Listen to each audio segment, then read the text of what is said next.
ધોરણ 11 કોમર્સ વાણિજ્ય વ્યવસ્થાની અંદર પ્રકરણ નંબર 7 ખાનગી ક્ષેત્ર, જાહેર ક્ષેત્ર અને જાહેર સાહસો એની આપણે વાત કરતા હતા, જેમાં જાહેર ક્ષેત્ર જે છે એના 3 સ્વરૂપો છે. એક તો સરકારી ખાતું, બીજું જાહેર નિગમ અને ત્રીજું સરકારી કંપની. નિગમની આપણે ગઈકાલે એટલે કે આની પહેલાંના લેક્ચરની અંદર વાત કરી હતી. આજે હવે સરકારી કંપની કોને કહેવાય એની લાક્ષણિકતા વિશે આપણે ચર્ચા કરવા જઈ રહ્યા છીએ. તો સરકારી કંપનીની સ્થાપના અને સંચાલન ભારતીય કંપની ધારા અનુસાર કરવામાં આવે છે. એ પણ આપણને ખ્યાલ છે કે ભાઈ કોઈ પણ કંપની હોય ભારત દેશની અંદર એની સ્થાપના કરવાની હોય તો જે એનો કંપની ધારો છે 1956 અથવા તો 2013 એ અનુસાર એની સ્થાપના કરવામાં આવે છે. તો એવી જ રીતે સરકારી કંપનીની સ્થાપના પણ ભારતીય કંપની ધારો જે છે એ અનુસાર કરવામાં આવે છે. આવી કંપનીનો હેતુ સંપૂર્ણપણે ધંધાકીય હોય છે અને ખાનગી ક્ષેત્રની કંપનીઓ સાથે હરીફાઈ કરતી પણ જોવા મળે છે. સરકારી કંપની જે હોય એનો હેતુ સંપૂર્ણપણે ધંધાકીય હોય છે. એ પણ નફો કમાવાના ઉદ્દેશથી પોતાની કંપની ચલાવે છે અથવા તો ધંધો કરે છે. એ ઉપરાંત સરકારી કંપની છે એ ખાનગી ક્ષેત્રની કંપનીઓ સાથે હરીફાઈ પણ તમને કરતી જોવા મળે છે. દાખલા તરીકે પેટ્રોલિયમ, ત્યાર પછી તમે જુઓ તો ટ્રાન્સપોર્ટેશન, બરાબર, વાહન વ્યવહાર જે છે એની અંદર પણ સરકારી સુવિધા પણ હશે અને ખાનગી ક્ષેત્રની સુવિધા પણ હશે. આ બંને વચ્ચે તમને હરીફાઈ જોવા મળે છે. ભારતીય કંપની ધારા અનુસાર સરકારી કંપની એ એવી કંપની છે કે જેમાં સરકારની મૂડીનું પ્રમાણ ઓછામાં ઓછું 51% હોય છે. ભારતીય કંપની ધારા અનુસાર જે સરકારી કંપની છે એ સરકારી કંપનીની અંદર સરકારનો ભાગ કે સરકાર જે છે એની મૂડીનું પ્રમાણ ઓછામાં ઓછું કેટલું હોય? 51%. હવે નિયમ એવો છે કે જે વ્યક્તિનું 50% કરતાં વધારે મૂડીરોકાણ હોય અથવા તો 50% કરતાં વધારે શેર જે તે વ્યક્તિના હોય એ કંપની ઉપર કાબૂ રાખી શકે, કંપની ઉપર નિયંત્રણ રાખી શકે, બરાબર. એટલે માલિકીપણું જે છે એ 51% હિસ્સો સરકારનો હોવાથી સરકાર જે છે એને હસ્તગત હોય છે. સરકારની મૂડી એટલે કે કેન્દ્ર સરકાર, રાજ્ય સરકાર કે પછી કેન્દ્ર અને રાજ્ય સરકાર જે છે અથવા તો એક કરતાં વધારે રાજ્ય સરકારની મૂડી હોય છે. સરકારની મૂડી, સરકારી મૂડી એટલે કાં તો કેન્દ્ર સરકારની હોય, કાં તો રાજ્ય સરકારની હોય, કાં તો બેયની ભેગી હોય અથવા તો એક કરતાં વધારે રાજ્ય સરકારોની હોય છે. માટે કંપનીના સંચાલનમાં સરકાર પોતાનું પ્રભુત્વ પુરવાર કરી શકે. સરકારી કંપનીની અંદર સરકારની મૂડીનું પ્રમાણ 51% હોય છે. એટલે આ કંપની ઉપર પ્રભુત્વ, કંટ્રોલ, નિયંત્રણ જેને કહેવાય એ કેનું હોય? તો કે સરકારનું હોય છે. સરકારી કંપનીમાં શેર રાષ્ટ્રપતિના નામે ધારણ કરવામાં આવે છે. એનું એક લક્ષણ એ છે કે ભાઈ સરકારી કંપની જે છે એના શેર છે કોઈ સરકારના નામે ન હોય. એ કોના નામે હોય? રાષ્ટ્રપતિના નામે શેરની ખરીદી કરવામાં આવે છે અથવા તો શેર બહાર પાડવામાં આવતા હોય છે. સરકાર બહુમતી શેરધારક હોવાને કારણે કંપનીના સંચાલન ઉપર સરકારી અંકુશ રહે છે. માટે આવી કંપનીને સરકારી કંપની તરીકે ઓળખવામાં આવે છે. સરકાર જે છે એની પાસે બહુમતી શેર હોય, બહુમતી શેરધારક સરકાર હોય, માટે એના ઉપર અંકુશ જે છે એ સરકારનો હોય છે. માટે એવી કંપનીને સરકારી કંપની તરીકે ઓળખવામાં આવે છે. તો આ વાત થઈ આપણે સરકારી કંપનીની કે ભાઈ સરકારી કંપની જે છે એની સ્થાપના ભારતીય કંપની ધારા અનુસાર થાય. એનું સંચાલન જે છે, માલિકી છે, અંકુશ છે એ સરકારના હાથમાં હોય. કેમ? તો કે 51% મૂડીનું પ્રમાણ છે એ સરકાર દ્વારા રોકાણ કરવામાં આવેલું હોય એટલે. ત્યાર પછી એની લાક્ષણિકતાઓની આપણે ચર્ચા કરીએ. એમાં પહેલું સ્થાપના. તો આપણે પ્રસ્તાવનામાં જોયું કે સરકારી કંપનીની સ્થાપના ભારતીય કંપની ધારાની જે જોગવાઈઓ હોય કંપની ધારો 1956 અથવા તો 2013 એ અનુસાર એની સ્થાપના કરવામાં આવે છે. બીજું, અલગ અસ્તિત્વ. દરેકે દરેક કંપનીને કાયદા દ્વારા અલગ અસ્તિત્વ પ્રાપ્ત થાય છે, માટે કંપની જે છે એ કૃત્રિમ વ્યક્તિત્વ ધરાવે છે, એ કૃત્રિમ વ્યક્તિ પણ છે. કંપની પોતે અલગ કાયદાકીય વ્યક્તિ તરીકે અસ્તિત્વ ધરાવે છે, માટે કંપની કોઈ પણ વ્યક્તિ સામે પોતાના નામથી દાવો કરી શકે છે કે અન્ય કોઈ વ્યક્તિ કંપની સામે દાવો કરી શકે છે. કંપની જે છે એને કાયદા દ્વારા અલગ વ્યક્તિત્વ પ્રાપ્ત થતું હોવાથી શું થાય, કંપની કોઈ પણ વ્યક્તિની સામે પોતાના નામથી દાવો કરી શકે કે અન્ય કોઈ વ્યક્તિ સામે પણ એ દાવો કરી શકે છે. કંપની પોતાના નામથી અન્ય વ્યક્તિઓ સાથે કરાર કરી શકે છે અને મિલકતો પોતાના નામથી ધારણ કરી શકે છે. કંપની છે એ કોઈ પણ વ્યક્તિ સાથે કરાર પણ કરી શકે પોતાના નામથી, કે કંપની કોઈ અન્ય વ્યક્તિઓ ઉપર દાવો પણ માંડી શકે અને કંપની પોતાના નામે મિલકતો પણ ખરીદી શકે. કેમ તો કે કૃત્રિમ વ્યક્તિ છે એટલા માટે. મૂડીનું પ્રમાણ આપણે જોઈએ તો સરકાર જે છે એનું મૂડીનો હિસ્સો, મૂડીનું પ્રમાણ એનું કેટલું હોય, 51%. એટલા માટે જ એને સરકારી કંપની કહેવાય. મોટા ભાગનો મૂડીનો જે જથ્થો છે, મૂડીનું જે રોકાણ છે એ સરકાર દ્વારા કરવામાં આવે છે, એટલે કે ઓછામાં ઓછું 51% મૂડીનું પ્રમાણ છે એ સરકારનું હોય છે. ત્યાર પછી વહીવટ. અન્ય કોઈ પણ કંપનીની માફક સરકારી કંપનીનો વહીવટ પણ બીજી જે ખાનગી કંપની હોય એ રીતે કંપની ધારાની જોગવાઈ મુજબ કરવામાં આવે છે. કંપની ધારાની અંદર જે નીતિ નિયમો અને જે જોગવાઈઓ દર્શાવવામાં આવી હોય એ જ નીતિ નિયમોનું પાલન સરકારી કંપનીએ પણ કરવાનું હોય છે. ટૂંકમાં કહીએ તો ખાનગી કંપનીને જે નીતિ નિયમો લાગુ પડે વહીવટ ચલાવવા માટે કંપનીનો, એ જ નીતિ નિયમો જે છે એ સરકારી કંપનીને પણ લાગુ પડે છે. ટૂંકમાં કંપની ધારાની જોગવાઈ મુજબ સરકારી કંપની જે છે એનો વહીવટ ચલાવવામાં આવે છે. ત્યાર પછી કર્મચારીઓની નિમણૂક.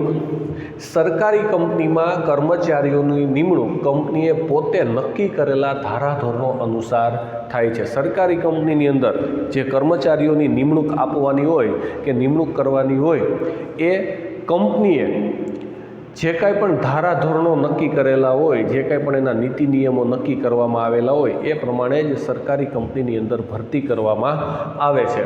સભ્યોની નિમણૂક. કંપનીના સંચાલક મંડળના બધા જ સભ્યોની નિમણૂક સરકાર કરે છે. કંપનીનું સંચાલન કોણ કરશે તો એના માટે વ્યક્તિઓની જરૂર પડે, તો એવા સંચાલક મંડળના જેટલા સભ્યો છે એ સભ્યોની નિમણૂક કોણ કરે, સરકાર દ્વારા કરવામાં આવશે. ઓડિટરની નિમણૂક. સરકારી કંપનીના હિસાબોની તપાસ કરવા માટે, એનું ઓડિટ કરવા માટે ઓડિટરની નિમણૂક કરવી પડે. આપણે જોયું અગાઉ કે ભાઈ જે સરકારી ખાતા હોય કે સરકારી કંપની જે છે એની અંદર comptroller and auditor general of India એ સરકારી ખાતા જે છે એટલે કે સરકાર હસ્તક જે કાંઈ પણ ક્ષેત્ર હોય એનું ઓડિટ કરતા હોય તો એની નિમણૂક કોણ કરે, સરકારી કંપનીને કંપની ધારા મુજબ હિસાબો રાખવાના અને ઓડિટના નિયમો અને વિધિમાંથી મુક્તિ મળે છે, પરંતુ ઓડિટરની નિમણૂક સરકાર કરે છે. સરકારી કંપની છે એને કંપની ધારાની જોગવાઈ મુજબ હિસાબો અને ઓડિટમાંથી છૂટ મળે. એણે કંઈ કંપની ધારા પ્રમાણે હિસાબો ન રાખવાના હોય, એણે એ પ્રમાણે ઓડિટ પણ કરવાનું હોય નહીં, બરાબર. એમ છતાં પણ હિસાબો રાખવા માટે ઓડિટરની જે નિમણૂક કરવાની હોય એ નિમણૂક કોણ કરશે, સરકાર કરશે. વાર્ષિક અહેવાલ સંસદમાં તેમજ વિધાનસભામાં રજૂ કરવામાં આવે છે. આ ઓડિટરે તપાસ કરેલા જે હિસાબો છે એનો રિપોર્ટ, એનો જે અહેવાલ, એન્યુઅલ રિપોર્ટ જેને કહેવાય, બરાબર, એ વિધાનસભા અથવા તો સંસદની અંદર એણે રજૂ કરવાનો હોય છે કે ભાઈ કંપનીની અંદર કેટલો આ વર્ષનો નફો છે, સરકારી કંપનીની અંદર કેટલી ખોટ છે, સરકારી કંપનીની કેટલી જવાબદારીઓ છે, એની મિલકતો કેટલી છે, ભવિષ્યમાં શું કરવા માગે, આવો અહેવાલ તૈયાર કરી અને વિધાનસભા કે સંસદની અંદર રજૂ કરવાનો હોય છે. મૂડી મેળવવાની વ્યવસ્થા.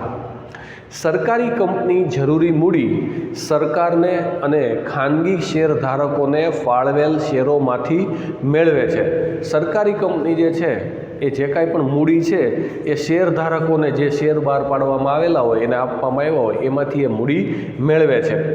જરૂરિયાત મુજબ સરકારી કંપની જાહેર જનતા પાસેથી પણ મૂડી મેળવે છે. જો વધારે જરૂરિયાત ઊભી થાય તો જાહેર જનતાને નિમંત્રણ આપી એને શેર આપી અને સરકારી કંપનીમાં મૂડી મેળવવામાં આવે છે. નીતિ વિષયક નિર્ણયો.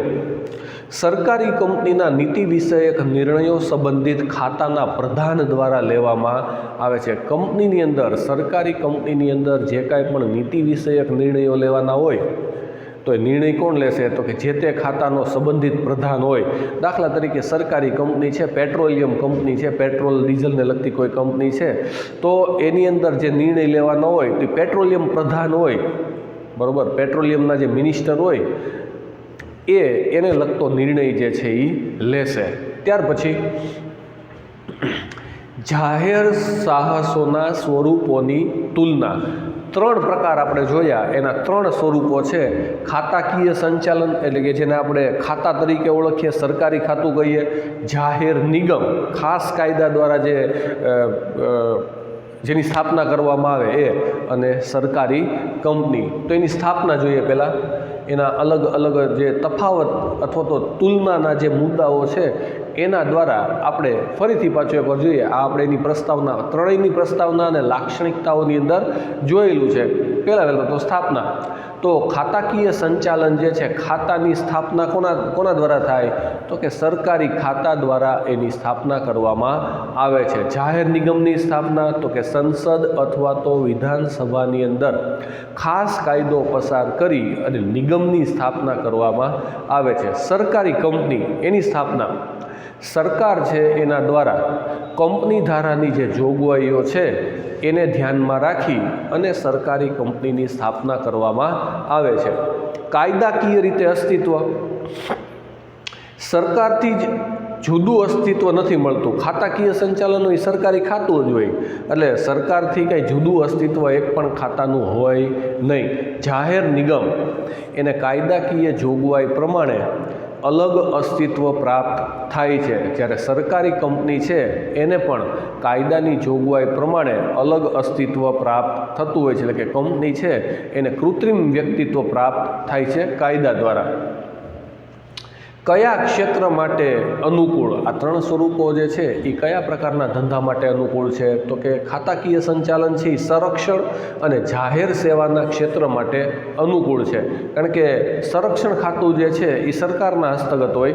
સરકાર જે પણ નીતિ નિયમો બનાવે એ પ્રમાણે એને ચલાવવાનું હોય. એ ઉપરાંત જાહેર સેવા છે, રોડ, રસ્તા, રેલવે, તાર અને ટપાલ, આ બધું જે છે એમાં ખાતાકીય સંચાલન કરવામાં આવે છે. જાહેર નિગમ કેના માટે અનુકૂળ છે? તો કે ઔદ્યોગિક સાહસો હોય, મોટા મોટા સાહસો હોય, જાહેર સેવાના ક્ષેત્રો હોય, બેન્કો હોય, વીમા ક્ષેત્ર હોય, અભ્યાસને લગતા હોય, ખેડૂતોને બિયારણ અને દવા કે ખાતરને લગતી કોઈ જાહેર સેવા હોય, તો એના માટે જાહેર નિગમ જે છે એ અનુકૂળ છે. અને સરકારી કંપની તો એ પણ ઔદ્યોગિક ધંધાકીય સાહસ.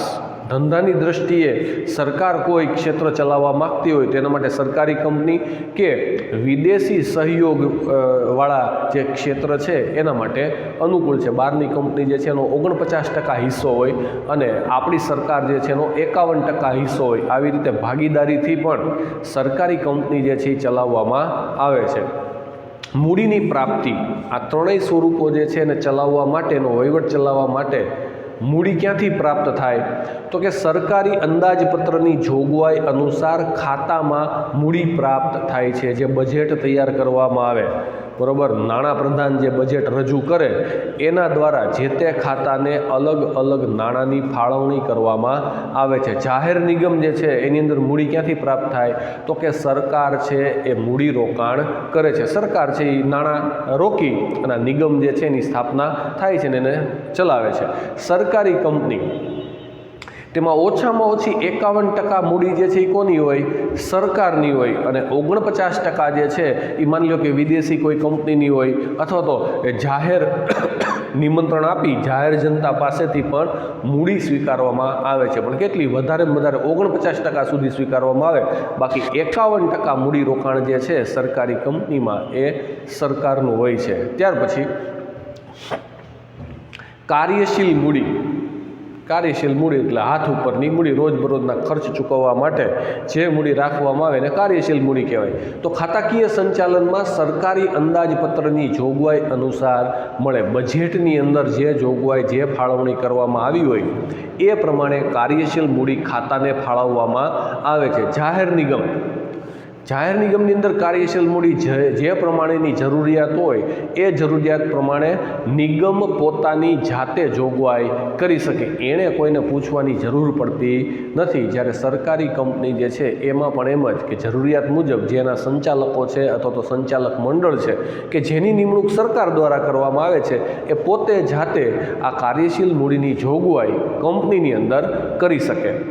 જવાબદારી, ખાતાકીય સંચાલનમાં જવાબદારી કોની હોય તો કે સંબંધિત સરકારી ખાતાના જે પ્રધાન હોય, જે એના મિનિસ્ટર હોય એની જવાબદારી હોય છે।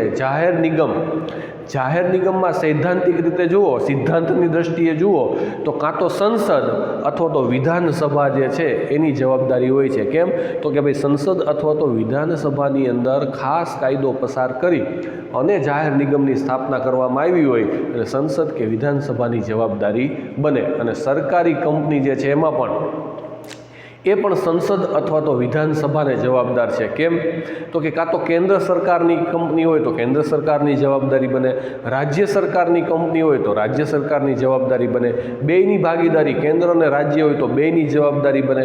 અલગ અલગ રાજ્યોની સરકારોએ ભેગા મળી અને કંપનીની સ્થાપના કરેલી હોય તો દરેક રાજ્યની જે વિધાનસભા છે એની જવાબદારી સરકારી કંપનીની હોય છે।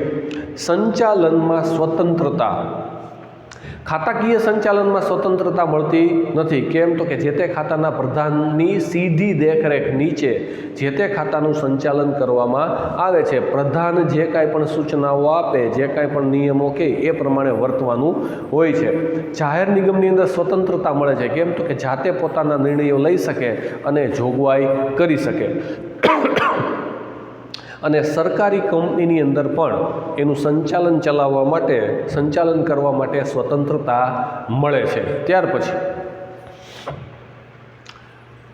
કર્મચારીઓ, ખાતાકીય સંચાલનમાં કર્મચારીઓ જે છે એ સરકારી કર્મચારી ગણાય એટલે એની ભરતી જે કરવાની હોય ને એમાં સરકારના નીતિ નિયમો લાગુ પડે છે। જાહેર નિગમ છે એના કર્મચારીઓ સરકારી કર્મચારીઓ ગણાતા નથી, એટલે નિગમે પોતે નક્કી કરેલા જે નીતિ નિયમો છે એ પ્રમાણે કર્મચારીઓની ભરતી કરવામાં આવે છે, અથવા તો નિગમના કર્મચારીઓને નિગમે પોતે બનાવેલા નિયમો લાગુ પડે છે।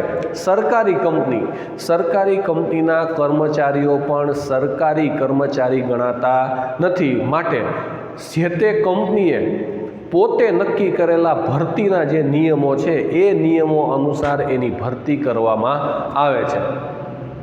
સંચાલન, ખાતાકીય સંચાલન જે છે એ કોણ કરે તો કે ભારતીય સનદી સેવાના અધિકારી દ્વારા, આઈએએસ અને આઈપીએસ કેડરના જે અધિકારીઓ હોય એના દ્વારા ખાતાનું સંચાલન કરવામાં આવે છે। અને અધિકારીઓ જે છે એના ઉપરી તરીકે પાછા જે તે ખાતાના સંબંધિત પ્રધાન હોય એ પ્રધાન છે એના હુકમોનું પાલન કરી અને એનું સંચાલન કરવામાં આવે છે। જાહેર નિગમની અંદર સંચાલક મંડળ દ્વારા મુખ્ય વ્યવસ્થાપકની મદદથી સંચાલન થાય છે। સંચાલક મંડળ અને મેનેજિંગ ડિરેક્ટરની નિમણૂક સરકાર કરે છે। સંચાલક મંડળ, જે ડિરેક્ટરો બધા જે છે એની નિમણૂક સરકાર કરે છે અને સરકારે નિમણૂક કરેલા અધિકારીઓ જે છે, બરાબર, વ્યવસ્થાપક જે છે એ આ જાહેર નિગમનું સંચાલન કરે છે।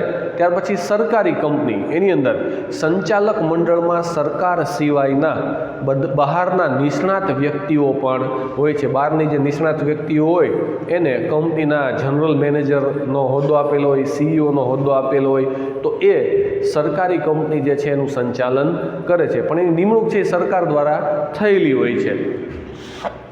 અને છેલ્લું અંકુશ ખાતાકીય સંચાલનની અંદર અંકુશ કોનો હોય તો કે જે તે ખાતું છે એના જે સંબંધિત પ્રધાન હોય.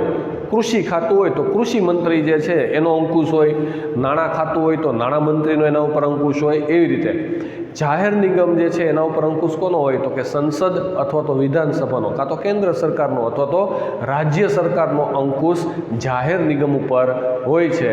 અને સરકારી કંપની જે છે એના ઉપર અંકુશ કોનો હોય તો કે સંબંધિત મંત્રાલય જે છે એનો. દાખલા તરીકે સરકારી કંપની છે એ બેન્કિંગને લગતા કાર્યો કરે છે, બેંકને લગતી કોઈ પ્રવૃત્તિઓ કરતી હોય અને એ સરકારી કંપની હોય તો એના ઉપર નાણાં પ્રધાનનો અંકુશ હોય. તો સંબંધિત ખાતું જે હોય, સંબંધિત જે મંત્રાલય હોય, જે ક્ષેત્ર હોય એનો અંકુશ સરકારી કંપની ઉપર હોય છે.